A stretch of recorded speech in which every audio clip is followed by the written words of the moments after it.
primeiro bloco da manhã, nós conversamos, as pessoas com esquizofrenia, no nome do Jorge, falaram um pouco do que elas queriam, do que elas acreditam que é o melhor modelo de atendimento à esquizofrenia. A Sara, e com a parceria maravilhosa dela com a Associação Mãos de Mães, trouxe a experiência da família e a visão deles sobre todo o processo e sobre as necessidades não atendidas dessas famílias. A gente teve uma mesa brilhante aqui com o pessoal da mídia, a Thaís Itachi, o Nicola Rádio, mostrando como não adianta só falar que a mídia não apresenta a esquizofrenia de uma maneira melhor, mas mostrando que também cabe a pergunta do que nós podemos fazer, que nós temos, enquanto profissionais, familiares, pessoas com esquizofrenia, de buscar a mídia para contar a nossa história. E agora à tarde a ideia é discutir modelos de reabilitação e mostrar algumas técnicas e abordagens e algumas experiências de pessoas com a superação para mostrar por que é possível e quais os caminhos possíveis de superação no acompanhamento da esquizofrenia. Eu vou falar especificamente sobre modelos de reabilitação. Do ponto de vista médico, é bem interessante como todo vai convergindo, né, com as necessidades das pessoas e das suas famílias. Há cerca de 7 anos, saiu numa das revistas científicas mais influentes do mundo, um editorial de um pesquisador que é o mais influente do mundo, ele é o chefe do Sistema de Saúde Mental americano, do NIMH, falando, olha, nós precisamos repensar tudo o que é feito, tá? Porque apesar de toda a nossa pesquisa, apesar de todo o conhecimento acumulado, isso ainda não se traduziu com melhores desfechos. As pessoas com esquizofrenia, na sua maioria, não conseguem superar a doença. Vários pacientes a minoria dos pacientes consegue voltar para o mercado de trabalho, a maioria está desempregado, e você tem uma parcela grande dessas pessoas, mesmo em países desenvolvidos, que viram moradores de rua. Então, nós temos que pensar a pesquisa e o que nós fazemos na academia para melhorar a atenção e a vida concretamente de quem tem esquizofrenia.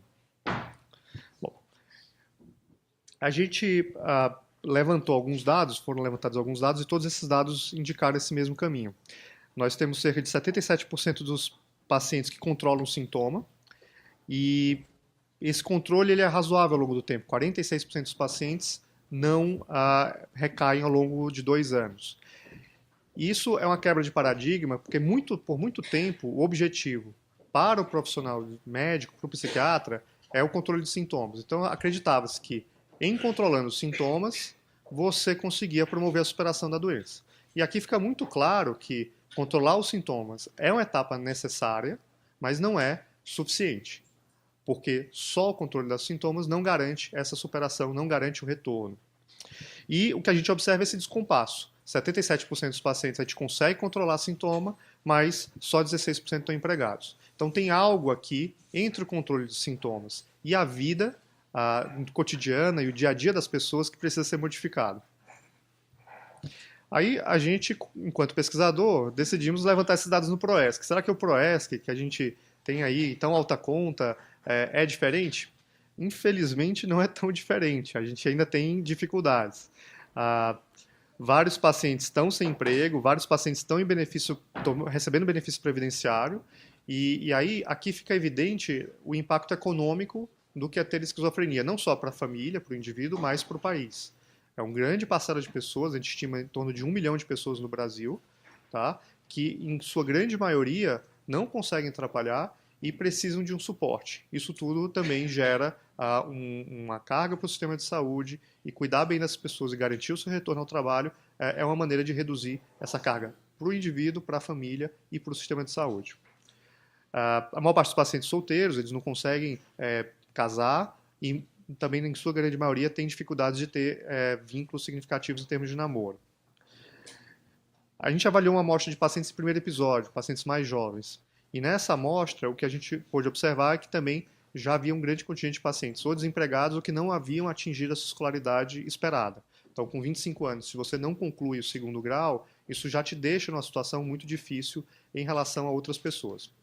Bom, esses dados são de 4 ou 5 anos atrás, e eles foram muito duros para a gente e levaram a realmente buscar modelos melhores de atendimento e modelos de reabilitação. Para isso, vamos tentar entender a dinâmica da doença e o que é que a gente fala em termos de o que é tratamento, o que é remissão de sintoma e o que é superação. Primeiro, acho que é importante situar que a esquizofrenia é uma doença do cérebro, tá? Ela afeta o comportamento, ela tem uma repercussão social, ninguém está negando isso, mas ela afeta um órgão muito específico que é o cérebro, tá? Negar esse caráter é dar margem para interpretações sobre o paciente não quer, ele não tem vontade, ele é vagabundo, né? Não, ele tem uma doença que afeta o cérebro dele. Essa doença gera sintomas, esses sintomas levam ao sofrimento a esse indivíduo, alteração do funcionamento. Isso leva a um prejuízo na inserção familiar, na inserção social e ocupacional desses indivíduos. A gente busca a remissão de sintomas, que é o controle dos sintomas, e o desafio que eu coloquei para vocês é essa ideia de superar. Superar é ter uma vida plena, apesar de ter a esquizofrenia. Tá? Então, também é um conceito interessante, porque ele vai além do controle de sintomas, sem negar esse controle como uma etapa necessária. Isso envolve tratamento farmacológico, então, para controlar sintoma, você precisa de medicação em dose adequada, então, nem muito pouco que não controle os sintomas, nem dose excessiva que cause prejuízo, o próprio remédio se torne um problema na vida daquele indivíduo. E intervenções psicossociais, ou seja, o remédio controla o sintoma e as intervenções com terapeuta ocupacional, assistente social, psicólogo, eles geram oportunidades para essa pessoa encontrar um novo caminho para a sua vida do ponto de vista prático, seja no trabalho, seja na relação com a família ou com as pessoas. Existem 3 aspectos fundamentais, 3 níveis em termos de superação de doença, que é o clínico, o funcional e o pessoal. O clínico é esse controle dos sintomas, o funcional ele é você voltar ao teu nível de funcionamento, mas ele também é um nível intermediário, porque mais do que funcionar bem, a gente quer uma vida com sentido. Tá? Então, esse é o grande desafio, a superação pessoal. Um aspecto interessante aqui é que, muitas vezes, quando a gente pensa em controle de sintomas, isso pode gerar uma sensação de que você tem um ponto em que você não pode fazer mais nada por ele. Mas quando a gente pensa em termos de buscar sentido, de achar caminhos diante das dificuldades, de superar essas dificuldades, sempre dá para fazer alguma coisa. Você sempre pode achar um caminho, seja enfrentando uma dificuldade, seja se adaptando a essa dificuldade, e isso é uma coisa que vale para a esquizofrenia, mas vale para qualquer outra pessoa que enfrente dificuldades. E em relação aos processos que compõem o recovery, isso é interessante. O recovery não é algo fixo. Não, agora eu superei a doença. Não, agora eu não superei a doença. Não é algo absoluto. Ele é uma caminhada, tá? Dentro dessa caminhada, você tem vários processos, como conexão com os outros, esperança, identidade positiva, sentido da vida e empoderamento. Isso é bem interessante porque vai informando a gente como é que tem que ser esse contato com quem está passando pelo problema. Um outro aspecto aqui interessante é que isso reposiciona o papel do profissional. Porque se eu me coloco no papel de eu sou quem controla o sintoma, eu tenho um determinado papel em que eu controlo aquele desfecho. Na verdade, o processo de superação da doença não está na mão do profissional. Está na mão do indivíduo e da família. E aí cabe ao profissional não se colocar como aquele que vai prover algo, mas aquele que se coloca ao lado daquela pessoa ao longo desse processo. Cabe a ele gerar oportunidade de superação, porque essas oportunidades não são semelhantes para as mesmas pessoas. Se a gente for pensar aqui na nossa vida, possivelmente houve um professor em algum momento, um tutor, uma atividade física, uma música, uma dança que foram decisivos para quem nós somos hoje. Isso com as pessoas que esquizofrenia é a mesma coisa, não existe receita de bolo. Não é que todo mundo tem que fazer terapia ocupacional, fazer a mesma abordagem psicológica. Você gera oportunidades para que elas encontrem esse caminho para a própria vida. Tá? Aqui alguns dados de neurociência, né? Então, só para posicionar que é uma doença que afeta o cérebro, tá? Mas ela não se resume ao cérebro e não pode ser entendida apenas como uma doença do cérebro. Aqui é em pacientes com esquizofrenia mostrando que aquela premissa que o cérebro é fixo, imutável, que simplesmente a gente perde neurônios ao longo do tempo, que tudo é inexoravelmente irremediável, né? Não é verdade. Aqui é um estímulo de reabilitação cognitiva, que é um protocolo computadorizado, associado a um protocolo de intervenção social, mostrando que, ao longo do tempo, as pessoas que submeteram à intervenção tiveram aumento do volume de regiões do cérebro, do hipocampo, que é relacionado à memória, e que esse aumento se correlacionou com um melhor desempenho em testes de memória. Então, você estimular essa pessoa é válido, tem repercussões e tem potencial de modificar a vida dela. Tá aqui a região do hipocampo. Bom, em relação a outra coisa que a gente intuitivamente sabe, mas aqui eu acho que é uma imagem vale mais de 1000 palavras, é a ideia de que a atividade física também pode ter um impacto na vida dessas pessoas. Então aqui foi um protocolo de pesquisa, um grupo de pacientes, aqui não está aparecendo, esse grupo intermediário não fez exercício, e o grupo aqui do final fez atividade física, ali é um grupo controle. É um protocolo de 3 meses, não é muito tempo, e são só 30 minutos de atividade física. Então a gente não pôs ninguém para ficar na esteira o dia inteiro, nada tão sofrido assim. E o que aconteceu ao longo do tempo é que vocês podem observar que, tanto no grupo controle quanto no grupo de pacientes com esquizofrenia, as linhas sobem. Tá? Essas linhas que sobem, elas indicam que houve aumento do volume dessa região do cérebro com atividade física. Então, de novo, é um tipo de intervenção que não é algo super sofisticado, que pode ser feito e tem repercussões na vida do indivíduo, na qualidade de vida dela, e se repercute inclusive no funcionamento e na estrutura do cérebro. Sono, né? Então a gente sabe que aqui não é um estudo específico de esquizofrenia, mas o impacto que o sono tem nas emoções, tanto positivas quanto negativas. Então, quanto melhor você dorme, maior a chance de ter emoções positivas ao longo do dia. Quanto menos você dorme, ou quanto mais interrompido é o teu sono, pior esse desempenho, em termos de emoções, em termos de como é que você lida com o teu dia a dia. E também tem efeitos de neuroplasticidade cerebral. Então, promover um bom sono, ter um sono adequado, também é um fator de promoção de qualidade de vida e de superação. Uso de drogas, a gente sabe que o uso de maconha especificamente tem uma relação ruim com psicose, né? Então não é um caso de discutir para todo mundo, mas para quem tem vulnerabilidade genética para esquizofrenia, maconha é especialmente ruim. Bom, então a ideia é que a gente tem hoje uma gama de possibilidades de intervenção, e aqui, acerca dos modelos de reabilitação, a grande dificuldade que se tem hoje é que, na prática, como é que isso é feito? Na prática, a gente acaba, por uma limitação, ou de modelo ou de recursos, permitindo as pessoas fazerem 1 ou 2 horas de terapia ocupacional, algumas poucas horas de psicoterapia, e a gente sabe, se a gente for olhar para a saúde física, para a reabilitação física, que esse modelo tem pouca chance de ter sucesso. O que é fazer 1 hora de terapia para alguém que tem a semana inteira sem atividade? E esse é o desafio. A gente tem que gerar modelos mais efetivos de reabilitação. Modelos realmente intensivos, modelos que realmente permitam os indivíduos a superar a dificuldade que é ter esquizofrenia.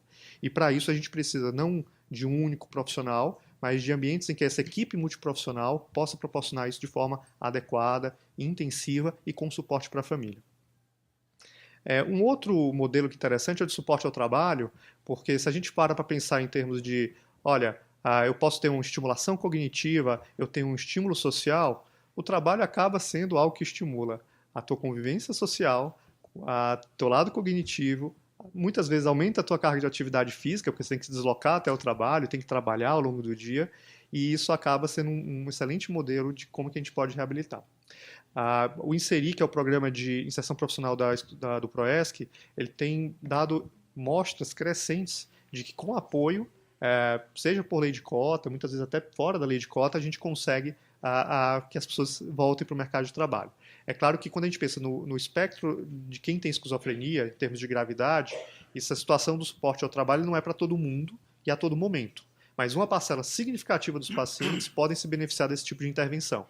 Tá? Outro cuidado que a gente coloca é que também não estipular que só superou a doença quem trabalhou. Não é esse o caso. Tá? Senão a gente começa a entrar numa visão muito normativa do que é que se espera das pessoas. Realmente não é essa a proposta, mas para quem tem a vocação, para quem tem a vontade e não tem a oportunidade, o suporte ao trabalho é uma maneira maravilhosa de inverter a lógica das coisas. A pessoa passa a produzir, muitas vezes passa a ajudar em casa, passa a pagar as próprias contas, e a gente se define pelo que a gente faz, né? O que é que você faz? Você não trabalha, você fica meio perdido na tua definição de si mesmo. Quando você trabalha, aí eu posso falar, olha, eu sou auxiliar administrativo, eu trabalho na empresa tal, e aquilo ali também já dá um pertencimento a ele em termos de papel social diferente. E a gente tem observado com muita alegria o impacto que isso tem em todo mundo que trabalha, em todo mundo que consegue uma colocação. Aí, dos grandes questões acerca das dificuldades, né, de por que a gente não consegue implementar, talvez a gente precise acreditar mais. O estigma associado à doença é muito elevado. Esse estigma ele afeta não só os indivíduos e a sociedade, mas os profissionais de saúde. Talvez a gente tenha se acomodado em que, tudo bem, se eu não preciso internar e ele não está em crise, tá bom assim, não dá para esperar muito mais de uma pessoa com esquizofrenia. Então, acho que essa acomodação, ela não pode acontecer, e o convite do dia de hoje, o convite do lema da campanha desse ano, o que eu posso fazer para sair dessa acomodação, é para todo mundo parar de só apontar para aquilo que não existe, para aquilo que não faz, e refletir sobre o que de fato nós podemos fazer. Mães, pessoas com esquizofrenia e profissionais de saúde. A gente tem que refletir seriamente sobre esses modelos e tentar fazer diferente, porque o que a gente está fazendo até o momento não é o suficiente. Bom, isso que eu queria falar para vocês. Muito obrigado.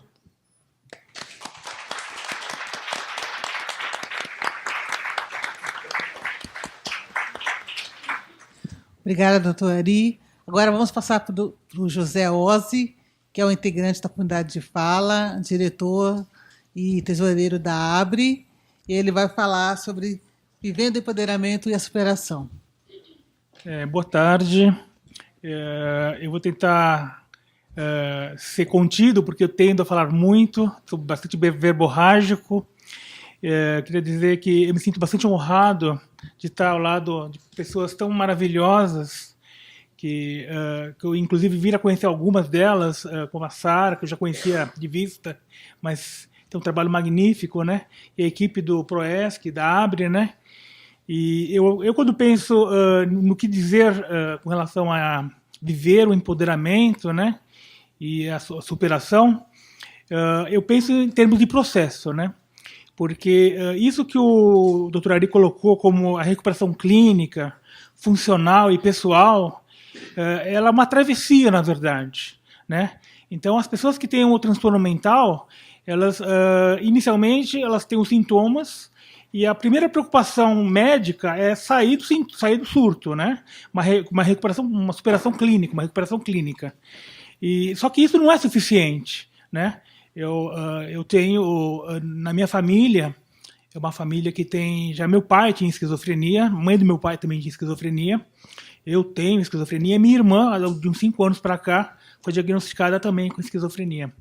Então, eu posso não ser um acadêmico da doença, apesar de estar começando um programa de mestrado agora, de pós-graduação na Escola Paulista de Medicina, mas eu tenho bastante experiência prática como familiar e como portador agora da doença, né? Então, eu me lembro quando eu era criança, a esquizofrenia para mim era uma coisa absolutamente amaldiçoada. Meu pai era um maldito, um excluído, e ele viveu um período da psiquiatria em que muito pouco se podia fazer em termos humanos, inclusive nem a recuperação clínica praticamente ele teve. Ele passou um grande período do processo que ele morreu quando eu tinha 15 anos, na verdade, mas enquanto vivo, eu me lembro que praticamente ele veio um processo de internação quase que contínua. E eletrochoque, eletroconvulsoterapia com insulina. E eu vejo que nós temos hoje o privilégio de estar usufruindo da psiquiatria. O Estado inclusive aqui em São Paulo, nessa cidade grande, nessa escola, com as pessoas que estão ao nosso lado, a gente tem o privilégio de poder ter um caminho diferente, um percurso diferente, né? E meu pai não teve essa oportunidade. E das pessoas, não só com meu pai, como as pessoas que tinham a doença na época dele, né, da década de 60, 70. E, então, eu tive o meu primeiro surto em 94 para 95. Não houve um diagnóstico inicial. Foi um quadro mais depressivo, de confusão mental, de pânico. Na época eu já era formado, sou formado em engenharia civil, trabalhava numa grande obra aqui em São Paulo, já estava 5 anos formado trabalhando e estava para ser transferido para uma remodelação de shopping center, o Shopping Mapping ABC lá em Santo André. E eu tinha uma grande insatisfação profissional, do que eu não queria, na verdade, passar minha vida construindo um shopping center, né? Sempre quando eu me formei, eu tinha planos, tinha sonhos de trabalhar com urbanismo, planejamento urbano, com cidade, melhorar a qualidade de vida da cidade, né? Então, quando eu entrei, quando a obra em que eu estava trabalhando estava se finalizando, eu tive então a comunicação de que eu ia ser transferido para um grande empreendimento, e eu não estava conseguindo ter um vislumbre profissional de acordo com as minhas questões mais existenciais, mais caras, né? Eu achava que, na verdade, aquilo não era uma doença mental. Mesmo meu pai, mesmo tendo a referência do meu pai, né? Eu achava que simplesmente era um processo de passageiro. E eu fui medicado com toda a medicação que era indicada para o meu quadro, não foi dado um diagnóstico, e eu pedi um afastamento do meu trabalho. Tirei uma licença médica. E depois de alguns meses, eu engordei bastante em função da medicação que eu estava tomando, tive esse efeito colateral, e no fim eu acabei indo viajar para um outro país, onde eu morei nos Estados Unidos 4 anos, né?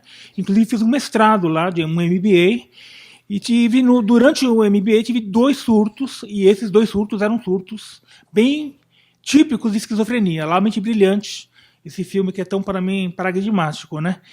Então, quando eu tive, na verdade, a esquizofrenia, ela me possibilitou viajar para os Estados Unidos, e a mesma esquizofrenia me fez voltar dos Estados Unidos. Em 2000, quando eu tive meu terceiro surto, eu cheguei à conclusão que eu não conseguiria morar num país estrangeiro sozinho, tendo já diagnosticado então com uma esquizofrenia, que é a esquizofrenia afetiva, esquizoafetividade. E comecei meu tratamento na Santa Casa de São Paulo e tive meu último surto em 2001. Então, quando eu voltei para o Brasil, eu tinha uma carreira de engenheiro, fiscal de obra, gerente de obra, interrompida, um MBA concluído a duras penas, também interrompido, e eu estava no Brasil 2000, 2001, e o que fazer da minha vida, né? Tive remissão dos sintomas, remissão clínica, mas como é que eu vou me encaixar profissionalmente, socialmente, culturalmente, nessa nova realidade que se aparece, né? E eu acho que as coisas não acontecem por acaso. Eu acho que a gente tem que estar... Muitas vezes as coisas... Ontem, inclusive, a gente teve uma palestra com o Jorge, que deu uma palestra magnífica, hoje de manhã, e eu fiz algumas provocações falando que a esquizofrenia rouba da gente o que a gente tem de mais caro, né, que é a formação acadêmica, a educação, porque os aspectos cognitivos, memória, raciocínio, capacidade de concentração, estão todos afetados com o surto, com os medicamentos, né? A gente fica menos operacional, menos capaz. Não estou falando que há uma redução de QI, né, mesmo porque tem 11 tipos de inteligências, né? A gente não tem só inteligência lógica. Então, eu tive e o Jorge falou, não, a gente temos mudança de rumo. E eu tive a grata satisfação de conhecer a Cissa, o Jorge, num evento na Biblioteca Mário de Andrade, era o 2º ou 3º evento conversando sobre esquizofrenia, e me encantou o projeto, a proposta da Abre naquele momento, né? E eu não tinha exatamente eu estava absolutamente fazendo um trabalho de TO, antes, primeiramente na Santa Casa, depois com uma terapeuta particular, mas estava muito longe de qualquer vislumbre de recuperação funcional ou pessoal, o que quer que seja, não tinha nenhum horizonte, meu futuro era cinza, não tinha nenhum tipo de perspectiva na vida. E a Abre, pela primeira vez, me abriu luzes e possibilidades. Então a gente se reunia na casinha da BP, né, aquela velha casinha na Pedro de Toledo, todas as segundas-feiras à tarde. Havia um jornalista, que eu nunca me recordo o nome dele, Walter Rodrigues, depois a Cis, depois o Jorge, a Romilda, inclusive, era dessa época com a gente, né? Um prazer vê-la aqui. E então a gente elaborava textos, a gente escrevia, a gente discutia, a gente trocava ideias, a gente amadurecia, a gente, enfim, produzimos boletins maravilhosos, e aquilo começou a me motivar, alguma coisa em mim, aquela brasa que estava com tanta cinza em cima, começou de alguma forma começou a aflorar. E aí veio a ideia de um sonho que ainda acalento, que era a Missão Resgate, né? Então eu propus para a Cici, para na época uma das especializandas, que era a Fernanda Pimentel, vamos fazer esse projeto que eu tenho em mente, que nós temos em mente, na verdade, né? A Missão Resgate. Mas como seria essa Missão Resgate? Não, eu acho que assim como eu tive um momento de enclausuramento, de embotamento afetivo, existem tantas pessoas que têm a doença mental e que estão encerradas e confinadas nas suas casas, nos seus quartos. Vamos fazer um trabalho de resgate dessas pessoas, trabalhar o potencial humano de cada uma. Bom, de qualquer maneira, é uma ideia muito utópica e a gente chegou à conclusão que era mais fácil e mais prático fazer um grupo de acolhimento.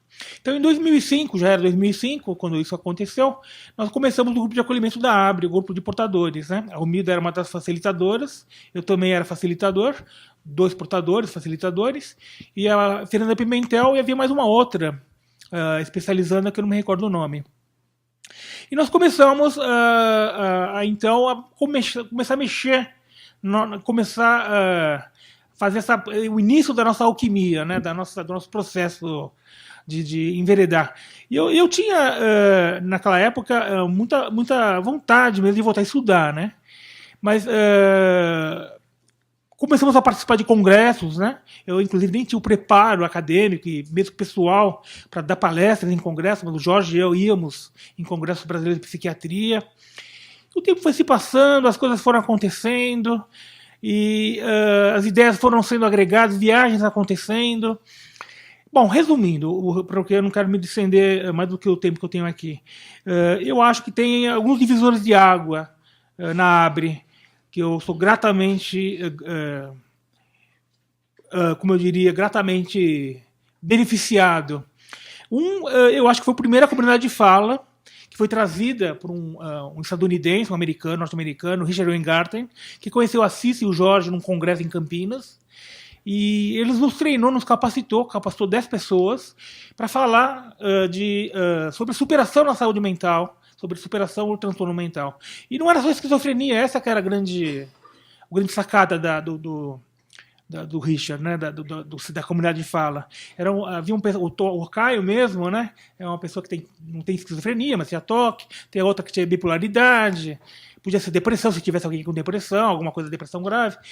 E hoje nós temos, depois de 3 anos, a Vera, inclusive, também uma das diretoras da comunidade de fala, né, nós nos tornamos, estamos caminhando uma trilha individualizada, cada um com o seu personalismo, com a sua performance, com a sua capacidade, cada um com o seu caminho. E nós somos palestrantes, motivacionais até. Já demos palestras na Câmara dos Vereadores, na Assembleia Legislativa, em faculdades, em CAPES. Estamos agora indo na USP mesmo, tem surgindo oportunidades. E a gente vislumbra agora, porque nós éramos antes remunerados por um grant, né, do que o Richard nos agraciou. E depois tivemos uma vaquinha virtual e nós recebíamos pelo nosso trabalho. Nós não cobrávamos pelas palestras, mas recebíamos. Mas agora nós estamos entrando numa terceira etapa, depois do grant, depois da Catarse, e agora é a nossa busca, e nós não estamos sendo mais remunerados por ninguém, nós estamos buscando os caminhos de que nós possamos dar palestras em empresas, em escolas particulares, e nós recebemos um provento para isso. Então eu sempre penso assim, que na verdade, quando se pensa em trabalho, o emprego acabou. Não tem mais emprego. Acho que a modernidade, o mundo contemporâneo prova isso. A revolução tecnológica, informática, mas o trabalho não acabou. Tem muito trabalho para ser feito. Então, quando as pessoas perguntam o que eu faço, qual é a minha profissão, eu faço diretor de ONG, mas eu carrego o piano, faço um pouco de tudo. Me perguntaram ontem se eu era assessor de imprensa. A gente faz um pouco de tudo, na verdade, porque tem trabalho, tem muito trabalho. Então, eu acho que isso é um ponto do empoderamento e da superação que a gente vem trilhando na ABRE, em particular na comunidade de fala. E a segundo projeto, que eu acho que a gente tem que discutir, e que vem um pouco ao encontro do que o Ari tinha colocado, que é o Laboratório de Criação Casa Azul, o LACA. E nós temos várias oficineiras aqui presentes, né? E foi uma grata surpresa o envolvimento dessas pessoas e a maneira, não só as pessoas que são voluntárias, né, os coordenadores, os oficineiros, mas o envolvimento das pessoas que tinham, no caso, não só a esquizofrenia, porque o LACA é aberto para qualquer tipo de pessoa, pode inclusive ser familiar, ser uma pessoa que tem interesse em participar, inclusive. E eu percebo que a gente está entrando num ciclo virtuoso mesmo. As pessoas estão se descobrindo. Eu acho que o caminho da arte não é uma crítica à terapia ocupacional. Acho que a terapia ocupacional tem o seu mérito, tem o seu momento, tem a sua utilidade, mas eu acho que a gente tem que transcender um pouco aquela coisa infantilizada de simplesmente dar um papel e um pincel e, bom, vamos fazer uma representação. Eu acho que a gente tem que acreditar no potencial humano de cada um. Eu acho que o universo, a essência divina, cada um de nós tem a centelha divina. Então, eu vejo com grata surpresa que o Proesc, né, e nós fomos convidados, Jorge e eu, para fazer parte das reuniões clínicas, né, do Proesc. Então, nós criamos vários parceiros. E agora, com a mudança da casa, que a gente está num momento não só histórico, no sentido de que hoje é o primeiro evento, dia da pessoa com esquizofrenia, né? Mas também estamos num momento histórico porque estamos mudando de uma configuração que era um ambiente que era muito aconchegante, acolhedor, e as pessoas que são os nossos colegas, nossos pares, estão muito inseguros, inclusive, né? Porque eles também estão fazendo, cada um a sua maneira, todos nós estamos fazendo a transição, né? A transição no sentido de se empoderar e fazer o processo de superação na saúde mental. Então, eu vejo com grata surpresa que eles se organizam por conta própria, seja no grupo de acolhimento para portadores, seja nas oficinas do LACA, seja na comunidade de fala. Eles vão ao shopping, eles vão ao cinema, eles vão aos parques, aos museus, eles namoram. Não estão trabalhando, não estão a 100% como se fosse dizer, mas é um trabalho, não tem... Mas eu acho que é um processo. É como, eu acho que para quem é fácil falar de mim, é difícil ser eu, né? E a gente tem que, quando se trata da doença mental, às vezes se pergunta como o profissional psiquiatra ou de saúde mental tem que agir quando trata uma pessoa com um transtorno mental. Eu acho que tem que botar as sandálias da humildade e vestir o sapato do outro. Porque é assim que você vai ter empatia e poder tratar. Você só vai poder tratar em quem você realmente entende e sente a dor do outro. E ao mesmo tempo o Jorge sempre fala, a gente se trata não com quem está certo, mas em quem a gente confia.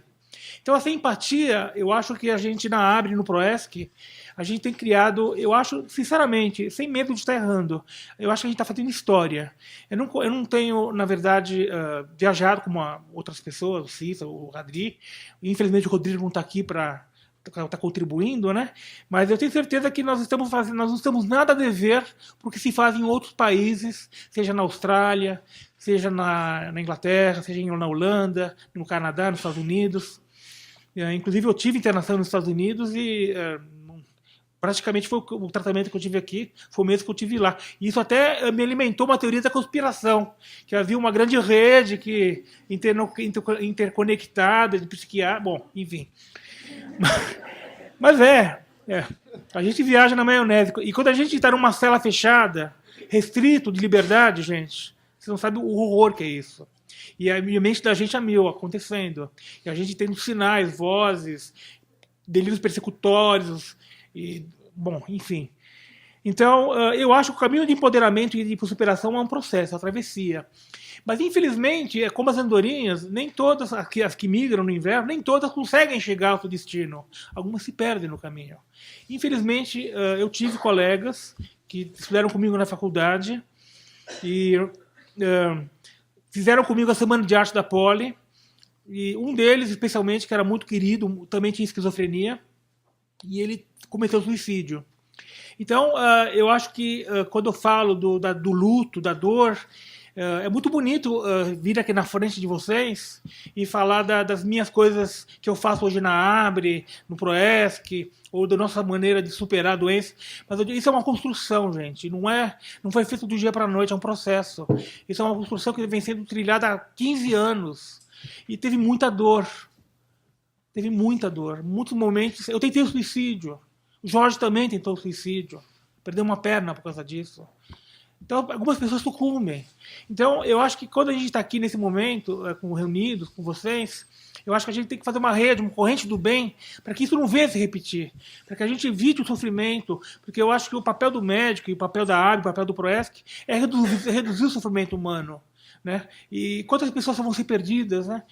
Então, eu acho assim que eu tenho o privilégio, mais uma vez, de estar agora iniciando um processo acadêmico. O Dr. Ari é meu orientador. Agradeço a benevolência e a estima que ele tem por mim, o carinho que ele teve comigo. A Cissa, minha co-orientadora. E eu estou começando agora um programa de mestrado, né? Ainda não estou inscrito oficialmente, na Escola Paulista de Medicina, né? E tenho muito orgulho disso, gente, muito orgulho. Então eu me sinto plenamente preenchido. Eu não sei exatamente como as coisas vão caminhar daqui para frente, mas eu me sinto realizado. Eu não tenho um salário hoje, eu não tenho uma profissão definida, mas tem tanto trabalho, eu acordo, tem tantos planos, tantos projetos, e eu vejo que meus pares, meus colegas, também com projetos, com ideias, com a Vera vem comigo, me dá o Caio, me apresenta coisa, e o Jorge também, todo mundo viaja um pouquinho na maionese, mas isso é bonito, gente, isso é rico, isso é vida. Então, eu acho que isso é que tem que ser incentivado. O transtorno mental ele pode e deve ser. Eu acho que o nosso papel hoje é tentar informar a sociedade, tentar transmitir a ideia de que, como foi dito por um psiquiatra, infelizmente, nessa semana, parece, a Sara, eu tive a notícia disso, que o psiquiatra foi dar uma entrevista numa rádio e falou que as pessoas que têm esquizofrenia são loucos, psicopatas, e a coisa, infelizmente, é lida dessa forma por grande parte da sociedade, quando, na verdade, nós somos grandes incompreendidos, excluídos e marginalizados por eventuais deslizes. Então, eu acredito que o meu tempo já está estourado, e muito obrigado.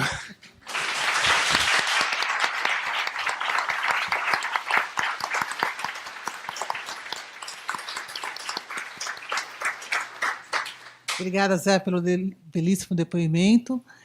Agora, a nossa próxima convidada é a Luciana Noronha, que faz parte da equipe do Unifesp, faz parte da equipe lá do PROESC, é uma facilitadora de uma oficina que eu faço, o Zé também faz, que é o Projeto de Vida, e ela vai estar substituindo o Rodrigo Bressan, o doutor Rodrigo Bressan, que ele não pôde estar aqui presente, e ela vai falar sobre esperança no processo de superação.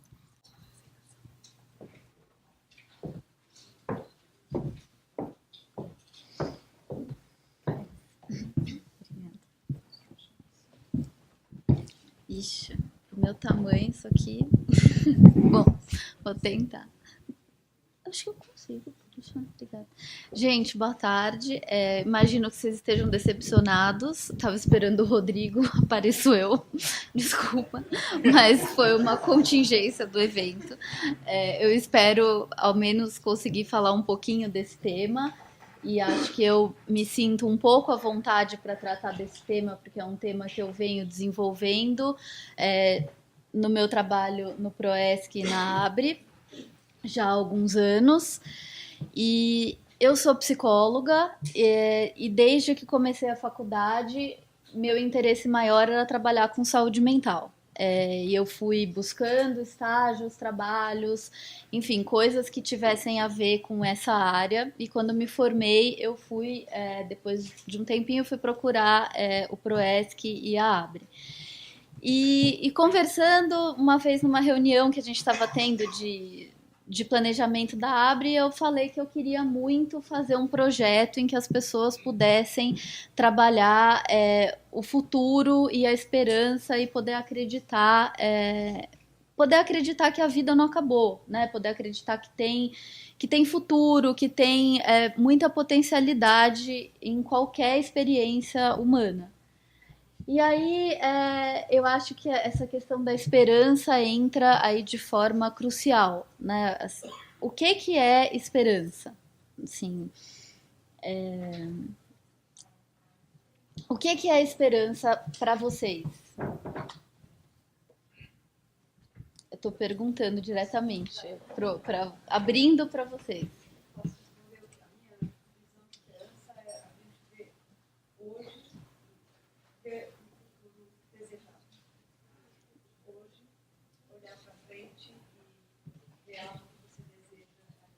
Um futuro desejado.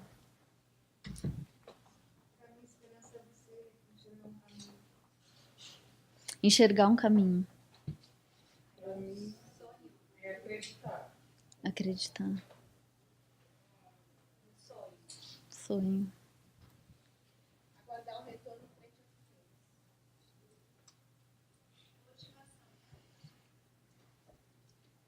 Eu costumo dizer que esperança é o alimento da alma. Uhum. Eu trouxe aqui uma breve definição de esperança. Ela tem a raiz do latim nessa palavra, esperantia. Tem a ver com o verbo esperar, né? E esperar o quê? Quando eu fui buscar o significado, eu fiquei muito encantada, né? Porque diz sentimento de quem vê como possível a realização daquilo que deseja. Confiança em coisa boa, fé. Aquilo ou aquele de que se espera algo, em que se deposita a expectativa, promessa. Né? Acho que tem a ver com bastante do que vocês falaram aqui. Esperança é o quê? Né? Esperança é poder sonhar, né? A gente acreditar que pode sonhar com a vida que está para vir. Acreditar que o futuro não está determinado, que não está condenado, que é possível fazer coisas, que é possível realizar coisas que ainda não estão presentes. E eu acho que essa frase, especificamente, essa terceira frase para quem trabalha com esquizofrenia, é uma coisa muito fundamental, né? Aquilo ou aquele de que se espera algo, em que se deposita a expectativa e a promessa. Por que é tão importante essa definição? Porque o que eu fui percebendo na minha experiência com esquizofrenia, de estar com pessoas que têm esquizofrenia, é que acontece uma diminuição na participação social, né, de forma geral, na família, profissão, cidadania, um isolamento, né, uma desmoralização e a estigmatização, né, que tem a ver com eu não posso participar, eu não posso me mostrar, eu não sou capaz, né, e um grande medo de viver antes do surto, né, de viver como antes. Então, assim, eu não posso mais fazer planos, eu não posso ter vínculos, eu não posso ter relações próximas, eu preciso me reduzir, eu preciso me limitar à existência, né, a manter esse estado de tratamento. Eu acho que isso foi uma coisa que eu fui percebendo e que a gente foi se dando conta quando começou a conversar sobre futuro, sobre esperança, sobre sonhos.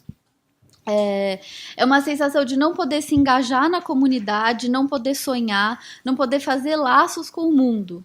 E de perda de esperança e perda de confiança em si. Né? E aí uma sensação de um afunilamento do futuro, né? O futuro ele é só uma repetição de me tratar e uma repetição de me manter sem surtar. Isso é uma coisa extremamente solitária, né? Uma experiência de solidão muito forte, uma experiência de isolamento muito forte. E o isolamento faz com que a gente vá perdendo as nossas raízes de sonhar. Né? Porque o sonhar é o poder se projetar no mundo, né? O sonhar é o poder se imaginar realizando no mundo.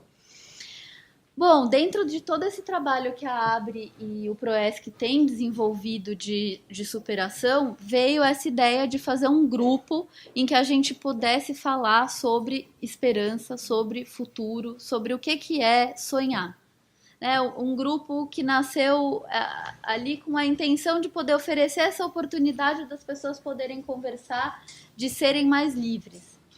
Né? A Vera e o Zé estão aqui comigo, nós fazemos parte do grupo, como a Cissa, acho que vocês podem ir me ajudando a contar um pouco. Mas qual que é o objetivo desse grupo? Né?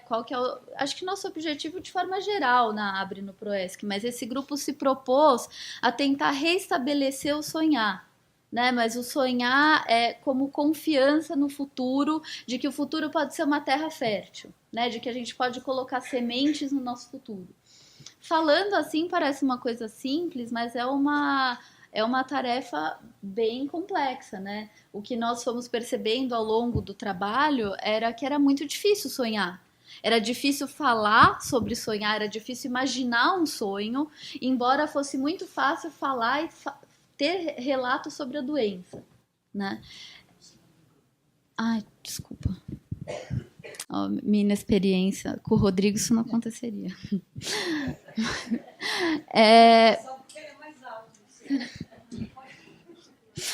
Bom, o que nós fomos descobrindo, e eu acho que para mim foi uma grande surpresa essa descoberta do grupo, que a grande questão de poder ter esperança está nos laços, né? Nos laços com o mundo. Com um senso de comunidade e de participação, né? E aí, retomando aquela descrição que eu fiz, aquilo ou aquele de que se esperar algo, em que se deposita expectativa, promessa. Né? É muito difícil ter esperança se você não puder ter laços que te proporcionem esperança. É muito difícil você ter esperança, você depositar uma semente, se você não acredita que existe uma terra fértil. Eu acho que essa foi uma das grandes descobertas do grupo, e eu acho que isso faz com que a gente vá percebendo o quanto é importante nós que trabalhamos com a esquizofrenia justamente focarmos em oferecer essa rede de laços, né, em que nós possamos nos sentir férteis, né, e não doentes, né, sem possibilidades, férteis dentro das nossas potencialidades. E se sentir fértil, o que é? Né? Se sentir fértil tem a ver com poder agir, né? É mais do que falar. Se sentir fértil, poder criar, poder sonhar um projeto tem a ver com ação, tem a ver com o fazer. Eu acho que isso foi uma descoberta grande do grupo também. Quer dizer, a gente precisa criar, e estamos fazendo isso, né? E precisamos investir em ações em que as pessoas possam participar, né? Não só ouvir sobre as coisas, mas que possam participar. E eu acho que a Abre faz isso de uma forma, tem isso como um pilar, né? Então, eu acho importante a gente ir percebendo, né, que a questão da esperança, ela não é uma questão de discurso, né? Porque a gente pode chegar para alguém e falar, olha, você precisa ter esperança, você precisa ter... Mas isso pode ser tão vazio quanto qualquer outra coisa, né? Você oferecer a oportunidade de poder ter esperança tem a ver com poder oferecer uma rede, com poder oferecer laços em que se possa vincular e laços em que você possa se sentir fértil. Né? Então, eu acho que isso justifica um dia como o de hoje, porque é muito difícil, né? A gente precisa desenvolver espaços em que as pessoas com esquizofrenia possam se sentir férteis. Né? Não adianta só a gente falar disso, mas porque se você vai num lugar em que você não sente que você pode depositar uma semente ali, fica muito difícil de poder participar, né? E desenvolver a sua cidadania. Então, a esperança, ela não é uma palavra, ela é uma atitude, ela se dá em ações, e ela envolve, né, crenças, ideologia, preconceitos. Então, falar só de esperança não adianta, a gente precisa agir. E eu fiz esse círculo porque eu acho que a esperança também não vem sozinha, né? A esperança, ela faz parte de uma série de coisas na nossa vida, né? Ela tem a ver com poder confiar. Se a gente consegue ter confiança, se a gente consegue ter confiança nos laços que a gente consegue sonhar. E ao conseguir sonhar, a gente está se sentindo fértil. E a gente pode criar, né? A gente pode ter frutos dos nossos sonhos. Então, eu acho que quando a gente fala de esperança, a gente tem que lembrar que isso envolve toda uma rede de questões e de ações que a gente precisa lembrar quando está tratando desse tema. Bom, aqui eu coloquei para vocês verem um pouquinho do que a gente tem construído a partir dessa questão da esperança e do sonhar. no grupo Projeto de Vida, e eu vou finalizar com isso, e eu agradeço a todos a oportunidade.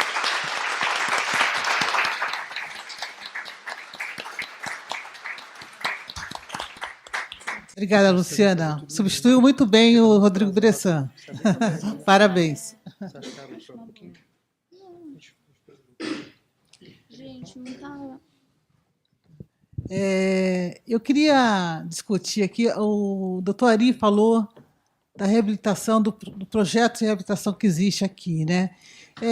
Na Europa, nos Estados Unidos, e acho um pouco na Oceania também, existe o papel do mentor, né? O papel do coach para levar a esperança e ajudar no processo de superação da pessoa com esquizofrenia ou outro transtorno. Eu queria saber, doutor Ari, como o senhor vê no Brasil hoje, você acha que é possível, nos meios, no meio de saúde, nas unidades de saúde, a gente deslumbrar no futuro, ter um papel de mentor e de coach como parceiro na equipe de saúde mental aqui?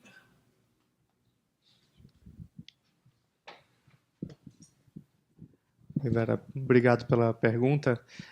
Acho que a questão anterior é que me parece que a rede de saúde disponível no Brasil ela ainda está muito voltada para prevenção ou de recaída, né, e de internação.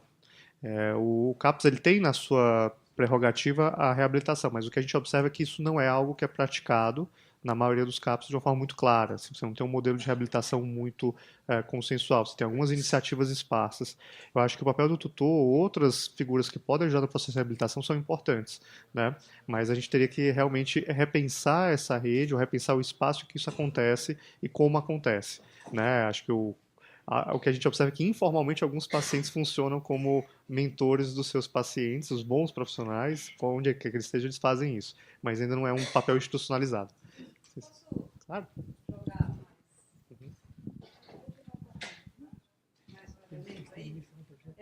Eu acho, Vera, a sua pergunta é excelente, e a impressão que eu tenho é que, além disso, Ari, a gente ainda funciona num sistema que acha, de fato, que quem tem algo a fazer é o especialista que tem que tratar e, enfim, mudar a vida daquela pessoa que é o paciente. Então, o que eu ia dizer é, na medida em que a gente começa a trabalhar com outro paradigma, que não exclui o paradigma da saúde, do tratamento e da reabilitação, mas abre um outro caminho que é complementar e que é diferente, a gente inclui as pessoas com experiência vivida como especialistas. E é aí disso que a Vera está falando.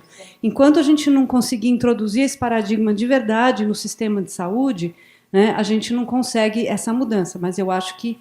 Eu tenho esperança de que isso vai acontecer. É uma questão de tempo. Uma parte, porque é bem interessante esse teu ponto. A gente teve agora o Congresso Internacional de Esquizofrenia e teve uma palestra só sobre recovery e, na verdade, sobre viabilidade econômica do recovery. Inclusive, a pessoa que falou não era médico, era um economista do London School of Economics, e aí ele falou coisas muito simples. Ele falou, olha, mais ou menos nessa linha, a gente tem que sair do modelo de que é na saúde que talvez isso se resolva. Numa certa intersetorialidade, e ele trouxe um exemplo muito concreto. Falou, olha, você discute TO, você discute psicólogo, psiquiatra, remédio, bom, os caras não têm ensino médio. Se a pessoa não tem ensino médio, ela já tem uma grande dificuldade na sua vida. Olha, talvez uma das intervenções melhores seja você proporcionar às pessoas concluírem sua escolaridade. Esse é um tipo de modelo simples, viável, disponível, inclusivo, que a pessoa talvez vá ter que ir para a escola, né? Mas ela tem que ter isso a gente tem que pensar nisso como uma prática mais sistemática. Então, acho que eu até te agradeço, acho que eu respondi sobre o meu viés, né? E você sempre mostrando a gente essa possibilidade de olhar além. Acho que, só para complementar, então, porque acho que de verdade é isso que a gente está trazendo para vocês, para a gente pensar, que é como é que a gente pode, né, se mover para esse paradigma que tem a questão da educação, de uma abordagem mais pedagógica, nesse sentido, se a gente puder dizer, né, em que as pessoas têm espaços de aprendizagem, de desenvolvimento de ferramentas úteis para a vida. Porque a grande verdade, eu trabalhei como terapeuta ocupacional, terapeuta de família por mais de 30 anos aqui, né? O que a gente começou a perceber no PROESC, quando começaram os grupos de acolhimento, que o Zé facilitava, e quando a gente começou os primeiros grupos da ABRE. Para esses grupos onde não havia indicação do profissional, esses eram os grupos onde os pacientes iam. Eu supervisionava as terapeutas ocupacionais, né, a gente suava para ter os pacientes lá presentes, fazendo. A postura dessas pessoas nos grupos da ABRE era diferente. Então, isso começou a levantar essa questão. Quer dizer, muito antes da gente começar a ler sobre modelo de recovery, a gente começou a vivenciar isso com o grupo da ABRE. Então, acho que essa é a questão para a gente pensar, porque para as pessoas que têm um problema que vão perdurar a vida toda, a questão é que você mantém essas pessoas em terapia a vida inteira. Quem é que aguenta ficar em terapia a vida inteira? Quem é que aguenta ficar em teste a vida inteira? Né? Então, se a gente consegue criar outros espaços em que as pessoas têm mais potência, me parece ser um caminho interessante, que não substitui a terapia, mas soma muito. Eu tenho uma pergunta para a Luciana. Luciana, eu encaro como processo de superação várias etapas, né? Eu acho que a esperança ela permeia por todas as etapas. Mas na sua experiência com um grupo e na sua experiência de vida, como você avalia a esperança? Qual o momento mais decisivo que a esperança faz ser necessário e que ela faz diferença? E como essa esperança muda ao longo do tempo, ao longo da caminhada, como a esperança muda? Porque muda o objetivo, muda o propósito. Como que é essa mudança da esperança? E qual é a fase mais importante que você avalia pela sua experiência no grupo?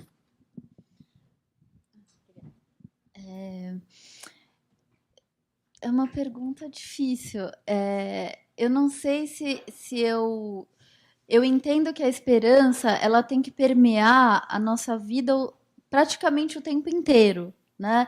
Porque a gente vai tendo... A vida é feita em movimento, né? Então, a gente tem um movimento e uma coisa que eu fui percebendo no grupo é que, assim, tem um movimento de esperança de estar no grupo. Quando é proposta uma atividade que sai do conhecido, essa esperança cai, né, Zé? Lembra? Né? Quando a gente fez uma gaiola, que talvez alguns de vocês já conheçam, que era uma atividade prática, que era uma atividade fora, que saía do mental, e que era uma atividade que envolvia um desconhecido, o que aconteceu? Né? A esperança ela cai, ela diminui. E aí, de alguma forma, a gente precisa retomar essa esperança eu acho que a raiz da esperança está na confiança. Se você pode confiar em alguém, se você pode fazer um vínculo de confiança, você consegue ficar esperançoso. E o que eu fui percebendo no grupo foi isso, né? Nessa atividade, por exemplo, de construir uma gaiola que simbolizava alguma coisa no grupo, foi havendo desânimo, né? No caso, vocês dois são testemunhas. E eu acho que retomar a esperança tem a ver com poder confiar num vínculo. Por isso que é tão importante essa questão da gente poder oferecer oportunidades de lugares, de laços de confiança.